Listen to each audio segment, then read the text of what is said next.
মাউসের উপরে দেখতে পাচ্ছ একটা কভার বা যেটাকে আমরা বডি বলি। এখানে আছে লেফট বাটন আর এদিকে আছে রাইট বাটন।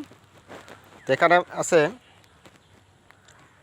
স্ক্রল বাটন অর্থাৎ যেটা হুইল বলি। তা আমরা এখন ভিতরে কি আছে একটু দেখি। এটা পুরোটা হচ্ছে প্রিন্টেড সার্কিট বোর্ড।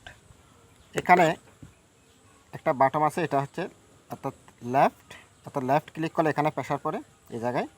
আর এখানে আর একটা জিনিস আছে, সেটা হচ্ছে রাইট বাটনে ক্লিক করলে এখানে প্রেসার পড়ে, ঠিক আছে। আচ্ছা, এখানে আছে মাইক্রো কন্ট্রোলার, ঠিক আছে। আর মাইক্রো কন্ট্রোলারের নিচে কিন্তু ঠিক এই জায়গায় একটা সেন্সর আছে, যেটার মাধ্যমে ডাটা রিসিভ করে, ঠিক আছে। আচ্ছা, এখানে আছে ক্যাপাসিটর, এটা হচ্ছে ক্যাপাসিটর। আর এখানে আছে রেজিস্টার, আর এখানে আছে এলইডি লাইট।